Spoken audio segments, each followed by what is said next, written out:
Two Dobbins Bennett players. How do you even justify that? I'll have to go with Rob on that one. That was a bad call. Number 42 for Dobbins Bennett. What's happened is Charlie Browder. Who did they assign that foul to? Goes flying into they gave it to his Zach own Irvin. player. And wow. There was no one close. And the referee up front, closest to the scoreboard, has called a foul on Gate City. I'm looking at some Dobbins Bennett / Severe Middle students over here, and they're all laughing about it. Yeah, that was just a blown call.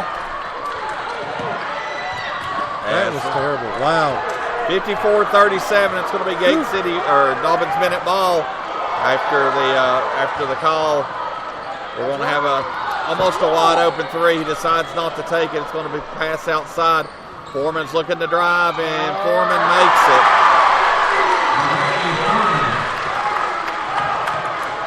As for you watch Coach Vermillion over there, he's just smiling as he knows. As they're going to have a foul out front, a quick foul out front on Wadsworth.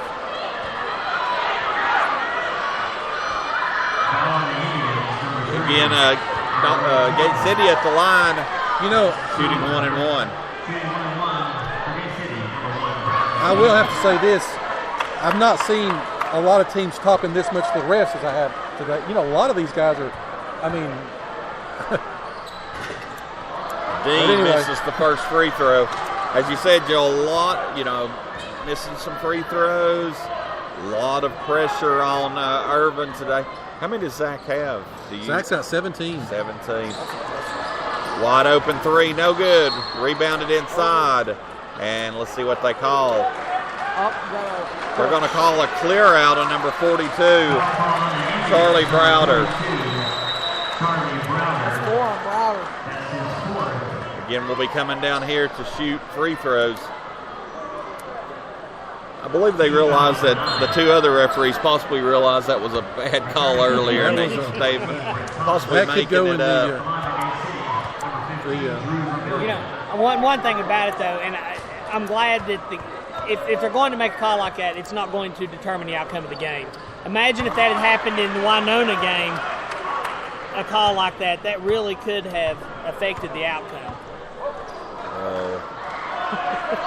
As one of the referees gets a charging foul as he runs over one of the Dobbins Bennett players. Vermillion at the line makes the first and makes the second.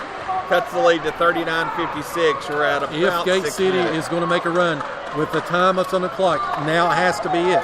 They've got to hit the foot on the accelerator, and they're not. Jenkins to Wadsworth. Wadsworth's inside. Charge. That may have opened up for a few calls to go Gate City's way. I think that may have been the makeup call we were looking for there, because I thought Dean may have got his hand on that, but we'll take it. As another quick foul. on. And Irvin's going to the line. This is what Gate City needs. But you hate to see a game like this start getting this way, where the officials, a team is having to play off of them, or they start to become a third player. Right. You don't, And that's what I was getting at earlier. Right. I don't want to. You don't ever want to see a call affect the outcome of the game. And let's take a break real quick, guys. We've got a full timeout, 56-39. Again, you're listening to the home of Blue Devil Sports. This is Gate City Sports Radio. Christina Kilgore-Wiggs of A-Team Real Estate Professionals has a simple philosophy. Clients come first. She fights for her clients' best interest and will pledge to stay in constant communication with them throughout the entire buying or selling process. And she doesn't measure her success through achievements or awards, but through the satisfaction of her clients. So give her a call today at 423-360-0092. Again, that's 423-360-0092. Christina Kilgore-Wiggs of A-Team Real Estate Professionals. You are listening to the home of Blue Devil Sports. This is Gate City Sports Radio.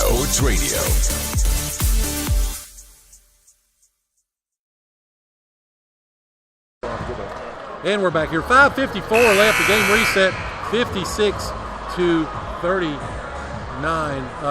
Dobbins Bennett with the advantage. Gate City, though, going to the line. That was going to be the first foul on Relaford. Again, that is the 10th team foul. Gate City will be shooting double bonus the rest of the way. Double bonus the last 6 minutes of the game. That we get the right, we knock down the foul shots. We're going to start calling it this tight. We need to knock down these foul shots as we cut the lead 56-40. 56-41, 5:54 to go as Dobbins Bennett brings the ball across the timeline. Jenkins. Joe, as you said, if it's time, it's like a football game, You gotta make a run at some point. I mean, if they're going to do it, again, because time is about to be their enemy. Almost a travel out front as Dobbins Bennett just wanting to back it out. As Foreman takes the ball all the way in, floater, good. Foreman feeling it right now. And he's letting the crowd know it as Dean breaks the ball over to Vermillion. George gets the ball to Irvin. Irvin again, double team. Going to have a wide open person. Turnover, Irvin trying to force the ball to George. Three-pointer, no good, in and out. Rebounded by Hicks. And away from the ball, we're going to have a clearing out foul on David George, I believe. Yeah. Oh, they're going to get him. George kind of came down. I couldn't see who it was with Dobbins Bennett. They got their legs tangled. The Dobbins Bennett player got knocked for a somersault. I was looking at the sled block that Vermillion was doing to Relaford right there. Was it all ball? No, that was all floor. Little bit as Foreman does a little bit of showboating outside dribbling. He's got a count on him. He drives inside. No good. Here comes Irvin. Irvin's going to shoot a three. Irvin's going to miss it. Getting rebounded. Great skying rebound by Wadsworth. Foreman feeling he's going to pass the ball inside. Going to have a charging foul on Dobbins Bennett. Wadsworth. That was a good call. They just ran into him, knocked him down. Not much you can say about it. Can call the action all we want, gentlemen, but we're at 4:22 now. Point deficit is still staying in the 15-17 range. And as we mentioned during the breaker, a lot of hands on the hips right now on the Gate City side. They just look like they're running out of a little bit of steam physically. As George has the ball, he's going to get it into Dean. Dean, yes. One of the first times he's been wide open as Foreman had slipped on that play. 58-43, we're at the 4-minute mark. Again, Jenkins with the ball. Jenkins looking to drive. Jenkins over, three-pointer, no good, air ball. It is down to 15 points now. Gate City's making a little run here. Let's hope they can keep the pressure on for the last 3.5 minutes of the game. As they changed the call. They called it, he said white, and he put towards Gate City, but it was definitely off on Dean as Dean let the rebound. Wasn't expecting the air ball, so. Let's take a quick break. We'll be right back. 3:49 left, fourth quarter. Dobbins Bennett with the lead. You're listening to the home of Blue Devil Sports. This is Gate City Sports Radio. For exceptional Mexican food and the perfect place to stop in before heading out to watch another Gate City victory, La Carreta Express in Weber City offers a tremendous menu of authentic Mexican cuisine at a great price. La Carreta proudly supports Blue Devil Sports, and they're open 7 days a week, even until 10 p.m. every night except Sunday. So dine in with them today or give them a call at 276-386-7000 for call-in orders. Again, that's 276-386-7000. And they're located next to Weber City Drug on U.S. Highway 23 in Weber City. You are listening to the home of Blue Devil Sports. This is Gate City Sports Radio. And we're back. Joe, during the timeout, they recognized Zach for setting the new free throw record for the Arby's Classic. Here's a trivia question for you. Who was the previous record holder? I believe they set it in 2015. That would be Mr. Zach Irvin from Gate City High School. So, Zach, congratulations on beating your own record. As the ball comes in with 3:47 to go, ball came in deep to Dobyns-Bennett, and it was grabbed by actually two Dobyns-Bennett players, and that'll be a travel call as Gate City will have the ball down 15. Vermillion with the ball, gets the ball to Dean. Wow, long three-pointer, no good. George with the rebound, and we're going to have a foul, I believe, on Browder. That's 5 for Browder. That may set Mr. Browder down for the rest of the game, ladies and gentlemen.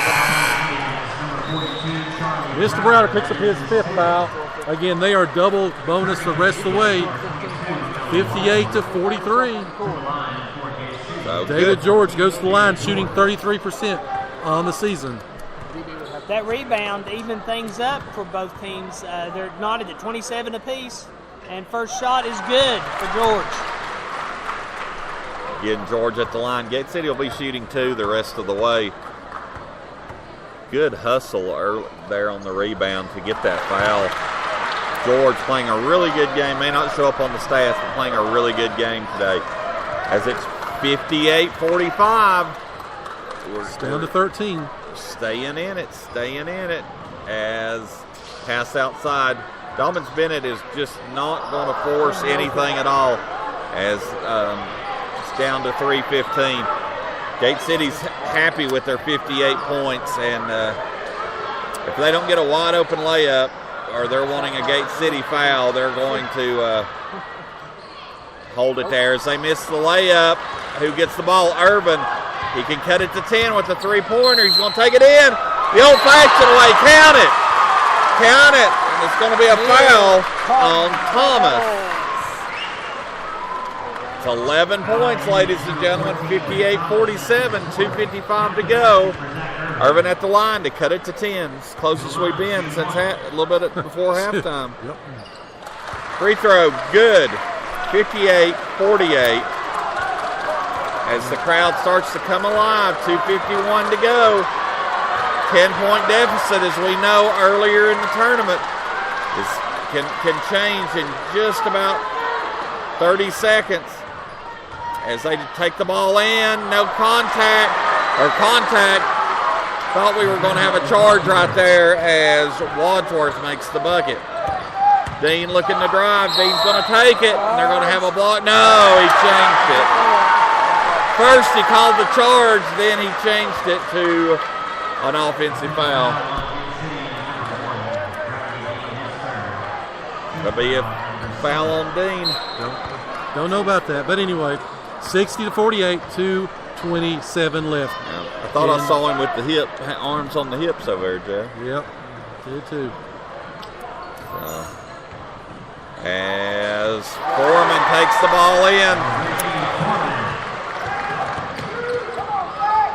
62-48. Vermillion for 3, no good. Rebounded by Hicks. Hicks goes up, and that's going to be a foul on the body. Give that to Thomas. That'll be his 5th, and he will exit the game. That is 5. Number 14, Brett Thomas. That is his 5th. They're balancing things now. Foul situation could work into Gate City's favor here, but they can't waste much more time. They've got to get something going. No, because they've yet to even go full court or 3/4 court. They've let them just dribble down and run what they wanted to. They've really not forced the issue. Can't get that out right at this point. Again, 62-48. Gate City's going to have to get to the point as Hicks shoots and misses. I believe he's 0 for 3 today. Is he 0 for 3. He's not hit one on the season as of yet. Hicks at the line for his second shot and still has it. 62-48. Dobyns-Bennett will be shooting 1-1 on the next Gate City foul.